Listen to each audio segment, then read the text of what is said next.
Welcome to another episode of China Update, where I provide you with the most up-to-date political, economic, and geostrategic analysis on the world's number 2 economy. My name is Tony. Let's jump in. Okay, happy Thursday, everybody. We have a big episode today, so let's just dive in, and let's begin with some high-profile political signals being sent in recent days. According to an article published on the front page of Party Mouthpiece, the People's Daily on yesterday, China will continue on the path of economic reform, tackling the most urgent things first. The new reforms, it says, will focus on reform of the economic system, including upholding and developing the basic economic system and building a high-level socialist market economy. The article appeared under the byline of a pseudonym that means important commentaries by People's Daily and is often highly authoritative. This is likely setting the tone for the upcoming third plenum. This event will be held in July, and we will likely get the dates today or tomorrow. We will be watching the signals coming out of the third plenum closely. It's expected that Beijing will unveil a series of reforms to jumpstart the sluggish economy.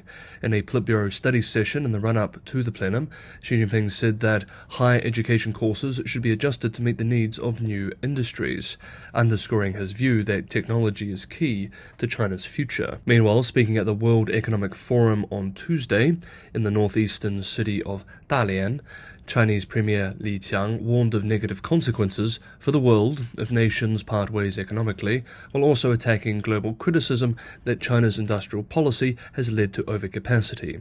Regular viewers will know that Beijing has become increasingly concerned by global backlash to its subsidized exports, with EU-China trade especially seeing recent tensions. Beijing still strongly denies accusations of overcapacity. Li Qiang told the forum, quote, "The regressive actions of decoupling would only drag the world into a destructive spiral, where the fierce competition for a larger slice ends up diminishing the pie. That is something we do not want to see." End quote. Li's comments come a day after General Secretary Xi Jinping called on China to step up innovation because other countries dominate certain key technologies, underscoring China's escalating confrontation with the US over semiconductors, another space we have been watching closely. Speaking at a national science conference, Xi expressed concern for, quote, "bottlenecks and constraints in areas such as integrated circuits, industrial machine tools, basic software, and advanced materials," end quote. Meanwhile, yesterday, Li Qiang headed the State Council executive meeting. According to state media, the agenda was, quote, "to hear a report on promoting the building of a beautiful China, study work on foreign capital utilization, and consider ways to strengthen the training of skilled personnel," end quote. We remember that foreign investment into China has plunged in recent years, a trend that continues well into this year. In the section on foreign investment, the readout said, quote, "efforts should be intensified to attract and utilize foreign investment, with multiple measures to stabilize foreign investment. Policy implementation should be optimized, supporting both domestic and foreign-funded enterprises equally in participating in large-scale equipment renewal, government procurement, and investment," end quote. The so-called Invest in China idea, which appeared late last year, was raised again, with Premier Li expressing, quote, "the Invest in China brand should be built," end quote, without giving much more in details. Commentators argue that China's top economic policymakers sound increasingly concerned about foreign investment. Next up, we have one more high-profile voice to cover from the last few days, but this one is an American U.S. ambassador to the PRC, Nicholas Burns. Burns gave an interview to the US-based Wall Street Journal this week, where the seasoned diplomat made rare expressions of frustration and criticism of Beijing's moves towards people-to-people exchanges. The rare rebuke triggered angry responses from Beijing too, which we will look at shortly. But first, let's examine some of the article of the interview from the Wall Street Journal. Quote, "In November last year, President Biden and Chinese leader Xi Jinping agreed to boost engagement between ordinary Chinese and Americans, part of an effort to repair fraying ties ahead of a tense election year in the United States. Instead," says Nicholas Burns, Washington's ambassador to Beijing, China has actively undermined these ties, interrogating and intimidating citizens who attend US organized events in China, ramping up restrictions on the embassy's social media posts, and whipping up anti-American sentiment." End quote. During the interview, he counted 61 instances since the November summit in San Francisco in which he said Chinese authorities pressured their citizens not to attend public events hosted by the US Embassy and its various consulates across China, or attempted to intimidate those who went. Quote, "In one case," he said, "a venue pulled the literal plug on a concert organized by the US Embassy without explanation, saying there would be no electricity on the day of the event and effectively scuttling it. The venue hosted an event the prior night and then another one the night afterward, with no apparent issue," embassy officials said. "It's not the sign of a confident government," said Burns. "They say they're in favor of reconnecting our two populations, but they're taking dramatic steps to make it impossible. What they tell us and what they tell the world is that they want people-to-people engagement, and yet this is not episodic. This is routine. This is nearly every public event. This is a serious breach, and we hope the PRC will reconsider," he added.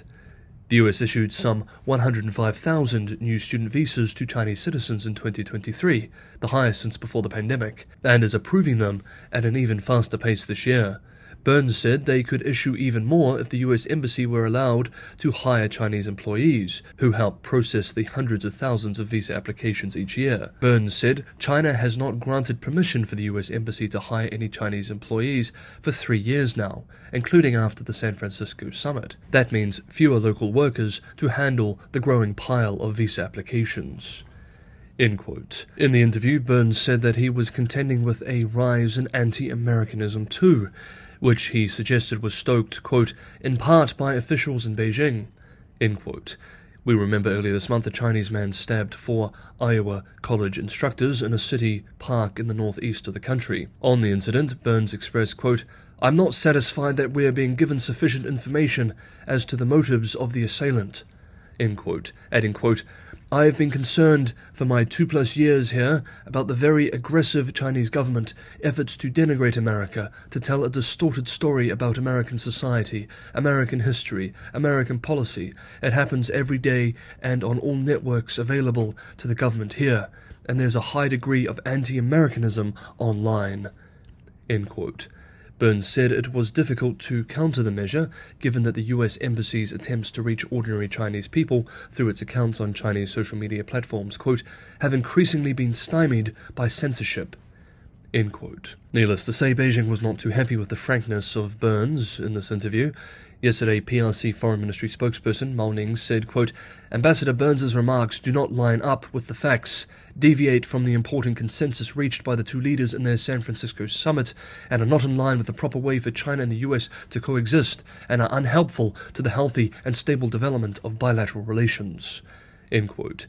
State media was quick to publish fiery editorials against Burns too, many of which quickly veered into the very anti-Americanism for which Burns was expressing concern for. An English-language state-run China Daily editorial, for example, wrote yesterday, quote, "It is the US side that has left no stone unturned in seeking to scupper engagement between the two peoples, hindering and preventing academic research, business, technology, finance, and industrial exchanges, not to mention the unfair restrictions that it has imposed on the activities of Chinese diplomats. The racism against Chinese living, working, and studying in the US has not receded since the former US administration openly fanned it during the COVID-19 pandemic," end quote. We note that the official position in Beijing remains that there is no evidence to suggest that COVID started in Wuhan, and to say otherwise is evidence of anti-Chinese bigotry. State-run The Global Times similarly wrote today, quote, "The barriers to cultural exchanges between China and the US were initially established by the US, and there is no denying this fact. The US harassing Chinese students is a typical practice," end quote. The piece also attacked a statement which US Deputy Secretary of State Kurt Campbell made on Monday, that the US should welcome more students from China, but to study humanities rather than sciences. The Global Times piece expressed on the statement, quote, "Campbell's remarks clearly revealed the US's intention to hinder China's access to cutting-edge technological ideas and advancements, and Washington is employing administrative tactics to achieve this goal," end quote. This interview appears to have hit a nerve, and it is a telling sign of the times. Quote, "The Burns interview is a reminder that all the talk of engagement from Xi on down is about engaging within the parameters set by the party and run by the United Front and other official groups. So things like the recent Bond with Kuliang 2024 China-US Youth Festival or Flying Tigers events or official exchange programs for students are fine, but anything that has the US side independently reaching out into PRC society to hold events, invite people, are not welcome and can trigger the types of harassment Burns describes." End quote. Next up, we move to the Chinese economy. But just quickly, if you're getting some value from today's episode, it's a huge help if you can hit the like button. Subscribing is also a big help. We are very, very close to hitting 70,000 subscribers. This would be an amazing milestone to hit this week. It's also worth noting that recently people have reached out and told me that they have been unsubscribed. So if you believe you should be subscribed to the channel, it may be worth checking this now. And of course, sharing the channel is also a tremendous help. Thank you so much, everybody, for the ongoing support. Next up, and finally for today. Today, Chen, founder and managing partner of independent research platform Plenum, published an opinion piece in the UK-based Financial Times called "China's Big Housing Correction is Not Over. Better case scenario is that sales start to stabilize near the end of the year." Chen is one of the best China economic analysts on prospects for the Chinese property markets, and I find this piece to be fairly high-quality analysis. Now, before we look at the piece, we also quickly note that today it was announced that Beijing has cut the minimum down payment ratio for individual commercial mortgages for homes. It has been lowered from 30% to 20% for first home purchases. All other major PRC cities have already taken this step, so Beijing is following them. This is significant. Beijing is one of the most speculative markets in the country, and regulators are very hesitant to remove restrictions on it. Now, back to the Chen piece. We end today's video by examining some of his opinion, which we're now quoting selected excerpts from directly. "China's real estate recession is 3 years old, and many investors are wondering when it will bottom out. By many measures, we have already witnessed one of the greatest housing market corrections in economic history. The decline in housing sales and construction activities is sharp. On a rolling 12-month basis, China's new home sales have fallen to 850 million square meters, or roughly 8.5 million apartment units, according to my calculations using official statistics. That is half the level of 3 years ago. The floor space of construction starts has fallen to 620 million square meters, 2/3 below the peak in early 2021. The share of real estate and construction activities has shrunk to 12.9% of GDP in 2023, the lowest since 2009, from 15.2% in 2020. The decline in prices is less dramatic. On average, prices have come down by about 20% across China over the past 3 years, according to official and third-party data. But regional disparity is stark. Some cities saw prices peak much earlier than 2021, and they have declined by more than half. Some residential compounds have lost more than 75% of their value, according to real estate agents. Both cyclical and structural factors cause the corrections. Cyclical reasons are often cited, and a popular view is to blame Beijing's 3 red lines, the policy to restrict leverage in the real estate sector. It mattered, but the importance was over-exaggerated. In any case, Beijing's policy stance has shifted from cyclical tightening to easing no later than late 2022. After the more recent move, housing policies are now at their loosest of all time in most parts of China. Yet the market is still down. Markets are split on why Beijing's easing has not worked this time. Often cited reasons include the post-COVID trauma, a decline in consumer confidence, and a policy shift too slow and gradual. These are plausible points, but structural factors are bigger forces behind the current correction than the cyclical ones. 2 fundamental reasons were driving China's housing demand over the past 3 decades. More people living in cities and people having bigger apartments. The number of urban residents increased on average by 22 million a year from 1995 through 2020, with the urbanization rate surging from 29% to 64%. Living space per person in urban areas has more than doubled to 39 square meters during this period. Both living space per person and urbanization rate will probably continue to progress. However, they will be unlikely to grow as fast as they did, given the much higher levels today. This means less demand for new homes per year. The pace of urbanization has already slowed. The average annual increase of urban population was 10 million in 2021 through 2023, less than half the levels from the previous 25 years. The ultimate question is, when China's housing market will finally bottom out. The better case scenario is that sales start to stabilize near the end of the year. The real estate market is on track to extend its correction by then.